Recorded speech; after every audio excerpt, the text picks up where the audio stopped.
ജീവിതത്തിലെ ചില സമയത്ത് ചില പ്രത്യേക സിറ്റുവേഷനുകളിൽ ഫീൽ ചെയ്തിട്ടുണ്ടോ? ഞാൻ ഈ സിറ്റുവേഷനിൽ മുമ്പ് എപ്പോഴോ ഉണ്ടായിരുന്നല്ലോ, ഞാനിതിന് സ്വപ്നം കണ്ടതാണോ എന്നൊക്കെ.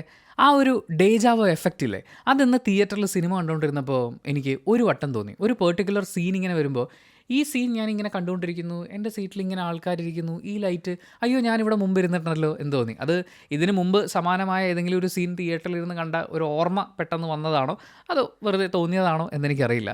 എബ്രഹാം ഓസ്ലർ എന്ന സിനിമയെക്കുറിച്ചാണ് നമുക്ക് സംസാരിക്കാനുള്ളത്.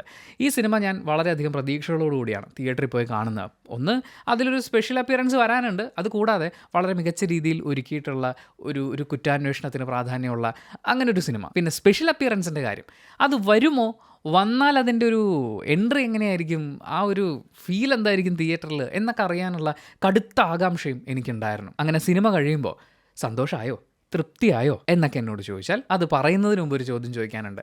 കുറ്റാന്വേഷണ കഥകളൊക്കെ ഇഷ്ടമാണോ? ചെറിയ കുറ്റാന്വേഷണ കഥകളൊന്നുമല്ല, വിദേശ പോലീസ് ഫോഴ്സിനോട് വരെ കിടപിടിക്കുന്ന നമ്മുടെ കേരള പോലീസിനെ വട്ടം ചുറ്റിച്ച ഒരു 5 കുറ്റകൃത്യങ്ങളുടെ കഥ കുക്കു FM-ൽ കേൾക്കാനുള്ള ഓപ്ഷനുണ്ട്. അഴിയാക്കുരുക്കുകൾ എന്നാണ് ആ ഓഡിയോ ബുക്കിൻ്റെ പേര്. പ്രൊഫസർ അലിയാറുടെ ഘനഗാംഭീര്യമുള്ള ശബ്ദത്തിൽ ആ ഓഡിയോ ബുക്ക് ആസ്വദിക്കാം. അതുമാത്രമല്ല നിരവധി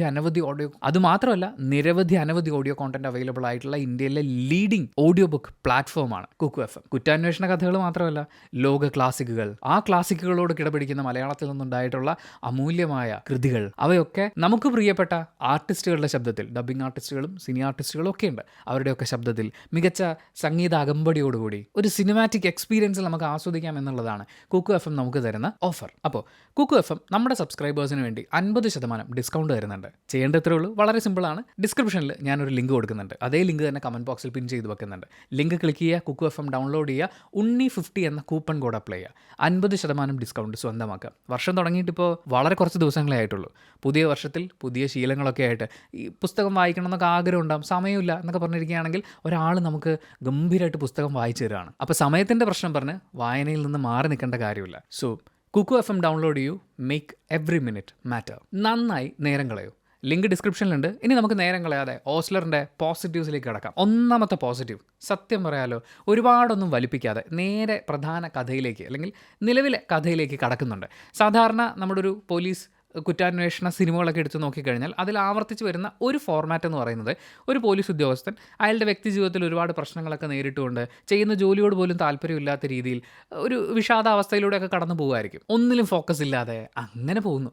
പക്ഷേ വളരെ പ്രമാദമായ ഒരു കേസ് അയാളിലേക്ക് എത്തുന്നു. ആ കേസിൻ്റെ പിന്നാലെ പോകുമ്പോൾ തൻ്റെ വിഷാദാവസ്ഥയൊക്കെ മറന്നുകൊണ്ട് അയാളുടെ ജോലിയിൽ വ്യാപൃതനാവുകയും പ്രതികളെ കണ്ടെത്തുകയും ചെയ്യുന്നു. ആ പ്രതികളെ കണ്ടെത്തി അവർക്ക് ശിക്ഷ നേടിക്കൊടുക്കുന്ന ആ ഒരു സമയത്തോടു കൂടി അദ്ദേഹത്തിൻ്റെ വ്യക്തി ജീവിതത്തിലും വളരെയധികം മാറ്റങ്ങളുണ്ടാകുന്നു. ഈ ഒരു പാറ്റേൺ ഒക്കെ തന്നെയാണ് എബ്രഹാം ഓസ്ലറും പിടിക്കുന്നത്. പക്ഷേ ഈ ആദ്യം പറഞ്ഞ കുറച്ച് കാര്യങ്ങളുണ്ടല്ലോ, അത് വളരെ കുറച്ച് സമയത്തിൽ ടമാർ പടയെന്ന് പറഞ്ഞ് തീർത്തിട്ട് നേരെ കഥയിലേക്ക് അങ്ങ് കിടക്കുകയാണ്. അതൊരു വലിയ പോസിറ്റീവായിരുന്നു. സിനിമ വളരെ ഫാസ്റ്റായിട്ടാണ് മുന്നോട്ട് പോകുന്നതെന്നുള്ളൊരു ഫീല് നമുക്കുണ്ടാക്കുന്നുണ്ട്. രണ്ടാമത്തെ പോസിറ്റീവ്, അത് ജയറാമേട്ടനാണ്. ജയറാമേട്ടൻ ഓരോ ഇൻ്റർവ്യൂവിലൊക്കെ പറഞ്ഞിട്ടുള്ളതുപോലെ, അദ്ദേഹത്തിനെക്കുറിച്ച് മറ്റ് താരങ്ങൾ പറഞ്ഞിട്ടുള്ളതുപോലെ, ഈ വേഷം ജയറാം ഇതിനു മുമ്പ് ചെയ്തിട്ടില്ല. അദ്ദേഹത്തിൻ്റെ ഇതുവരെയുള്ള പെർഫോമൻസുകളിൽ നിന്ന് വളരെ വ്യത്യസ്തമായിട്ടുള്ളൊരു പെർഫോമൻസുമാണ് ഈ സിനിമയിലുള്ളത്. എഴുതി ഉണ്ടാക്കിയിരിക്കുന്നത് അങ്ങനെയാണ്. ഈവൻ അയാളുടെ ബോഡി ലാംഗ്വേജ് ആണെങ്കിലും, അയാളൊരു പോലീസ് ഉദ്യോഗസ്ഥനാണ്, പക്ഷേ അയാൾ അതിൽ നിന്ന് കുറച്ച് ഡിറ്റാച്ച്ഡ് ആയിട്ട് നിൽക്കുകയാണ്. എങ്കിലും അയാളെ വീണ്ടും ആ അന്വേഷണത്തിലേക്ക് പിടിച്ചു വലിക്കുന്ന ഓരോ സംഭവങ്ങൾ ഉണ്ടായി വരുന്നു. അപ്പോൾ ഇതിനൊരു ഗ്രാജുവൽ പേസ് ഉണ്ട്. അയാളിലെ പോലീസുകാരൻ ഇങ്ങനെ തെളിഞ്ഞ് വരുന്നൊരു മൊമെൻ്റ് ഉണ്ട്. ആൻഡ് ഇതിനകത്തൊരു ഗംഭീര, ഇല്ലാതങ്ങനെ പറഞ്ഞു കഴിഞ്ഞാൽ അത് സ്പോയിലർ ആവുമോ, പക്ഷേ ഇത് അപ്രിഷ്യേറ്റ് ചെയ്യാതിരിക്കാൻ പറ്റില്ല, ഒരു ട്രാൻസിഷൻ സീക്വൻസ് ഉണ്ട്, അത് ഗംഭീരമായിട്ടുണ്ട്. ജയറാമേട്ടൻ, അതായത് ആ ചേഞ്ച് പൊളിയായിരുന്നു. ആൻഡ് ആ ചേഞ്ച് പൊളിയായിരുന്നു എന്ന് പറയുമ്പോൾ അവിടെ കൂടെ ഉണ്ടായിരുന്ന മറ്റൊരാളും കൂടെയുണ്ട്. അയാളിൽ നിന്നാണ് ആ സാധനം തുടങ്ങുന്നത്. അയാളും അടിപൊളിയായിട്ടുണ്ട്, മച്ചാനെ പൊളിച്ച്. രണ്ടാമത്തെ പോസിറ്റീവ്, കുറേയൊക്കെ ക്ലീഷേകളെയൊക്കെ പൊളിച്ചെടുക്കാനുള്ളൊരു ശ്രമം സിനിമയിൽ അവിടെ ഇവിടെയായിട്ട് നമുക്ക് കാണാൻ വേണ്ടി പറ്റും. മിക്കവാറും ഇത്തരം പോലീസ് കേസ് അന്വേഷണ സിനിമകളിൽ സംഭവിക്കുന്നത് എന്താണെന്നറിയോ, ഈ മെയിൻ പോലീസുകാരൻ ഒരു ക്ലൂ ഒക്കെ, എല്ലാ പോലീസുകാരും ഇങ്ങനെ ചുറ്റുമിരിപ്പുണ്ടാവും, ബലം പിടിച്ച് പുള്ളിയുടെ പുറകെ നടക്കുന്നുണ്ടാവും, പക്ഷേ മെയിൻ ക്ലൂ എല്ലാം കണ്ടുപിടിക്കുന്നത് ഈ മെയിൻ പോലീസുകാരനായിരിക്കും. ഏത്? നമ്മുടെ നായകനായിരിക്കും. ബാക്കിയുള്ളവർക്ക് യെസ് സാർ, ഓക്കെ സാർ, വരൂ സാർ, പോകാം സാർ, വണ്ടി റെഡിയായി സാർ, ഇതൊക്കെ പറയാനാണ് ഉണ്ടാവുക. പക്ഷേ ഇവിടെ കൂടെ കേസ് അന്വേഷിക്കുന്ന പോലീസുകാരുടെ ബ്രില്യൻസിനും വിലയുണ്ട്. അതെനിക്ക് ഇഷ്ടപ്പെട്ടു. പിന്നെ ഇത്തരം പ്രതികാര കഥകളൊക്കെ വരുമ്പോഴേക്കും സ്വാഭാവികമായും പ്രീവിയസ് ഹിസ്റ്ററി നോക്കുമ്പോൾ അവിടെ നായികയുണ്ടെങ്കിൽ ഉറപ്പായും റേപ്പ് ചെയ്യപ്പെട്ടിട്ടുണ്ടാവും, അല്ലെങ്കിൽ അതിദാരുണമായി കൊല ചെയ്യപ്പെട്ടിട്ടുണ്ടാവും. നായകൻ്റെ പ്രതികാരം എന്നൊക്കെ പറയുന്ന പോലെ ആ ഒരു സംഭവം മാത്രമായിരിക്കും. പക്ഷേ ഇവിടെ അതല്ലാതെ വേറെയും കുറേ എലമെൻറ്റുകളുണ്ട്. മൂന്നാമത്തെ പോസിറ്റീവ് ഇതിൻ്റെ വിഷ്വൽ സൈഡാണ്. വേണമെങ്കിൽ മറ്റേ എഡിറ്റിങ്ങിൽ ഷും ഷും യാക്കും എന്നൊക്കെ പറഞ്ഞ് സൗണ്ടൊക്കെ ഇട്ടിട്ട് അങ്ങനെ പിടപ്പിക്കുന്ന ഒരു സംഭവമൊക്കെ ചെയ്യാമായിരുന്നു. പക്ഷെ അങ്ങനെ ഒന്നും പോകാതെ വളരെ നീറ്റായിട്ട് ഈ സിനിമ, ഇതിലെ കേന്ദ്ര കഥാപാത്രം, അയാളുടെ മാനസികാവസ്ഥ, അങ്ങനെ ഈ അന്വേഷണത്തിനൊരു സ്ലോ പേസ് സ്വഭാവമുണ്ട്. അതങ്ങനെ പോവുള്ളൂ. കാര്യം ഈ കേസ് അന്വേഷിക്കുന്ന ലീഡിങ് ഉദ്യോഗസ്ഥൻ ഇയാളാണല്ലോ. അപ്പോൾ ഇയാളുടേതായിട്ടുള്ള കുറേ കാര്യങ്ങളിലൂടെ കടന്നു പോകണ്ടേ. അപ്പോൾ അങ്ങനെ ഒരു രീതിയിൽ പോകുന്നൊരു കഥയാണ്. അതിനെ വളരെ കൃത്യമായി നല്ല രീതിയിൽ മാർക്ക് ചെയ്ത് പോകുന്നൊരു വിഷ്വൽ ലാംഗ്വേജ് ആണ്. വിഷ്വൽ പോസിറ്റീവ് എന്ന് പറയുമ്പോൾ ഞാൻ ഉദ്ദേശിക്കുന്നത് അതിൽ ക്യാമറയുണ്ട്, എഡിറ്റിംഗ് ഉണ്ട്, DI ഉണ്ട്, എല്ലാം പെടും. അതിനോടൊപ്പം മ്യൂസിക് സൈഡും എനിക്ക് നന്നായിട്ടാണ് അനുഭവപ്പെട്ടത്. മറ്റേ തിയേറ്ററിൽ നിന്ന് ഇറങ്ങിക്കഴിഞ്ഞ് മനസ്സിലിങ്ങനെ റിപ്പീറ്റ് ചെയ്യപ്പെട്ടുകൊണ്ടിരിക്കുന്ന ഒരു മ്യൂസിക് എന്ന രീതിയിൽ എനിക്കത് എഫക്റ്റ് ചെയ്തിട്ടില്ല. പക്ഷേ സിനിമ കണ്ടുകൊണ്ടിരിക്കുമ്പോൾ പല സീനുകളെയും ചെറിയ സംഭവങ്ങളൊക്കെയാണ്, പക്ഷേ അതിനെ ഒരു പൊടിക്ക് മുകളിലേക്ക് എലിവേറ്റ് ചെയ്യുന്നതിൽ ഈ മ്യൂസിക്കിനൊരു പങ്കുണ്ട്. ക്ലൈമാക്സ് പോർഷനിലേക്കൊക്കെ എത്തുമ്പോഴുള്ള മ്യൂസിക് എനിക്ക് നൈസായിട്ട് തോന്നി. അടുത്തൊരു പോസിറ്റീവായിട്ട് തോന്നുന്നത് ഈ സിനിമയിലെ ആ കേസും അത് അന്വേഷിക്കുന്ന പേസുമാണ്. എന്ന് വെച്ചാൽ കഥയും അതിൻ്റെ ഫ്ലോയും ഭയങ്കര ഉദ്വേഗജനകമായ അങ്ങനെയില്ല, ഭയങ്കരമായ ട്വിസ്റ്റുകളിട്ട് അങ്ങനെയില്ല, എന്നാൽ അതിഗംഭീരമാണ് എന്നും ഞാൻ പറയില്ല. ഒരു ഓക്കെ ഫീൽ നമുക്കങ്ങനെ മുഷിച്ചിലുണ്ടാക്കാതെ കുറച്ച് സമയത്ത് സ്പീഡായിട്ടാണ് പോകുന്നത് എന്നൊരു തോന്നലൊക്കെ, പ്രത്യേകിച്ച് ഫസ്റ്റ് ഹാഫ് അങ്ങനെ ഉണ്ടായിരുന്നു. സെക്കൻഡ് ഹാഫിലേക്ക് വരുമ്പോൾ ഈ ഇമോഷണൽ സ്റ്റോറിയൊക്കെ ഇട്ടിട്ട് നമുക്ക് മനസ്സിലായി ഇതിൻ്റെ ഇന്ന കഥാപാത്രങ്ങൾ ഇതിൽ വന്നു കഴിഞ്ഞു എന്ന് മനസ്സിലായി കഴിയുമ്പോൾ ഇതിങ്ങനെ വന്നിട്ട് ഇത്രേ ഉള്ളൂ. അടുത്തതിലേക്ക് പോകാൻ ഒരുപാട് സമയം എടുക്കുന്ന പോലെ തോന്നി. ആ ഇമോഷൻ ബിൽഡ് ചെയ്യാൻ വേണ്ടിയിട്ടുള്ള ശ്രമമൊക്കെ ആയിരിക്കും, പക്ഷേ അത്ര ഇമോഷൻ ഫീൽ ചെയ്യാഞ്ഞതുകൊണ്ട് അവിടെ എനിക്കൊരു ചെറിയ എഴുത്തിൽ തോന്നി. പിന്നെ ഒരു വലിയ പോസിറ്റീവ് ഉണ്ട്. അതായത് ഈ സിനിമയിൽ ഒരു സ്പെഷ്യൽ അപ്പിയറൻസ് വരും എന്നുള്ളത് എല്ലാവരും പ്രതീക്ഷിച്ചിരിക്കുന്ന കാര്യമാണ്. അതാരാണ്, എന്താണ്, എപ്പോഴാണ് വരിക എന്നൊക്കെയുള്ളത് നിങ്ങൾ തിയേറ്ററിൽ പോയി മനസ്സിലാക്കുക. പക്ഷേ അങ്ങനെ ഒരു സ്പെഷ്യൽ അപ്പിയറൻസ് വന്നു കഴിയുമ്പോൾ സത്യം പറഞ്ഞാൽ ഞാൻ വിചാരിച്ചത് ജയറാമേട്ടൻ്റെ ക്യാരക്ടർ പിന്നെ സൈഡാണ്, പുള്ളിക്ക് വലിയ റോളൊന്നും ഉണ്ടാവില്ല എന്നൊക്കെ ആയിരുന്നു. പക്ഷേ സിനിമ എബ്രഹാം ഓസ്ലറിൻ്റെ കൂടെ തന്നെ നിന്നു.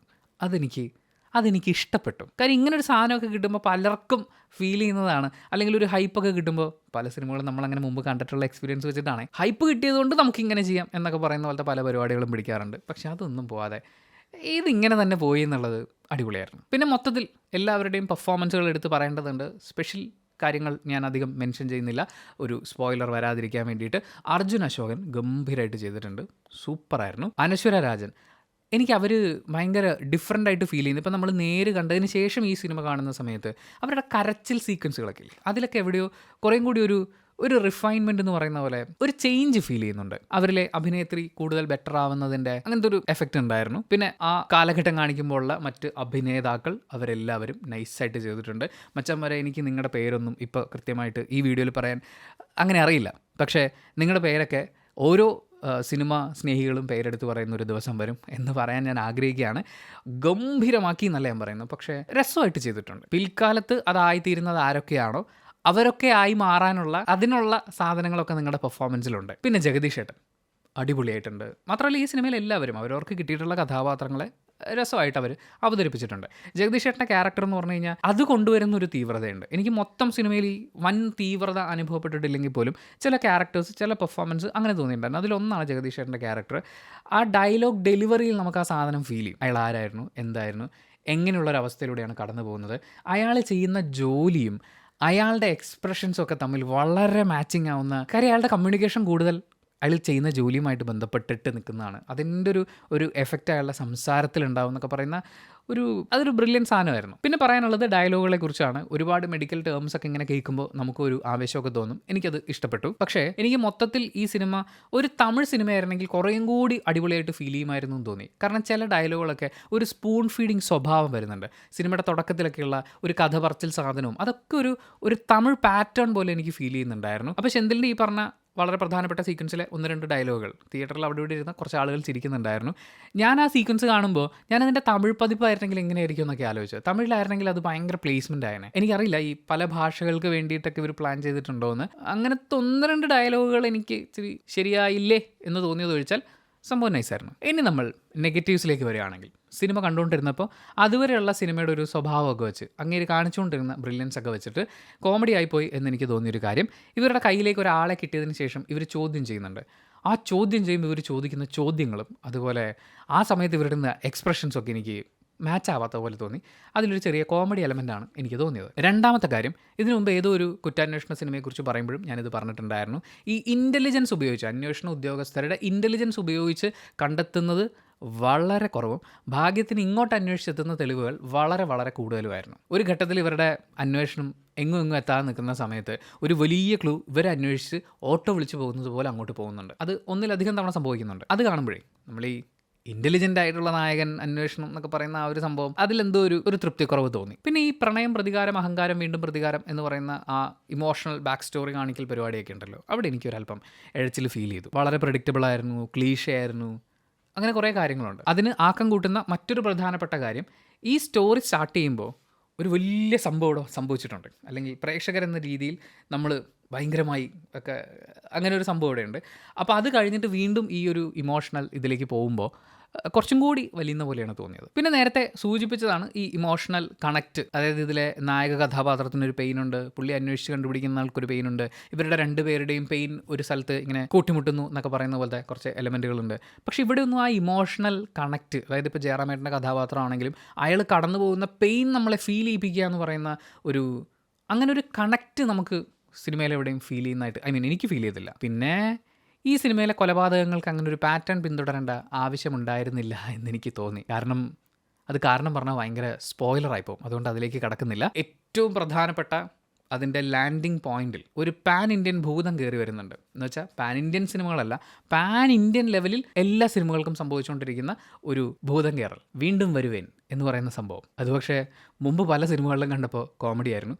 ഈ സിനിമ അത്യാവശ്യം കൊള്ളാമായിരുന്ന ഒരു അനുഭവമായതുകൊണ്ട് അതിനുവേണ്ടിയും കാത്തിരിക്കുന്നു. ഓസ്ലറോട് ഒരാൾ പറയുന്ന പോലെ നമ്മളിനിയും കാണും ഓസ്ലർ, നമ്മളിനിയും കണ്ടുകൊണ്ടേയിരിക്കും. ഈ സിനിമ എനിക്കൊരു വൺ ടൈം വാച്ചബിൾ ആയിരുന്നു. നിങ്ങൾക്ക് എങ്ങനെയാണ് ഫീൽ ചെയ്തത്? ചിലപ്പോൾ നേരെ ഓപ്പോസിറ്റ് ആയിരിക്കും, ഗംഭീരമായിരുന്നെന്നായിരിക്കും, ചിലപ്പോൾ വേറെ എന്തെങ്കിലും ആയിരിക്കും. ആ അഭിപ്രായങ്ങൾ കമൻറ്റ് ബോക്സിൽ രേഖപ്പെടുത്തുക. കമൻറ്റ് ബോക്സും കൂടി നോക്കിയിട്ട് സിനിമയ്ക്ക് പോകണോ വേണ്ടോ എന്ന് തീരുമാനിക്കുന്ന ആളുകൾക്ക് അതൊരു വലിയ സഹായമായിരിക്കും. അപ്പോൾ thank you so much for watching this video. Video ഇഷ്ടപ്പെട്ടാൽ ലൈക്ക് ചെയ്യുക, കമൻറ്റ് ചെയ്യുക, ഷെയർ ചെയ്യുക, സബ്സ്ക്രൈബ് ചെയ്യുന്ന കാര്യം പരിഗണിക്കുക.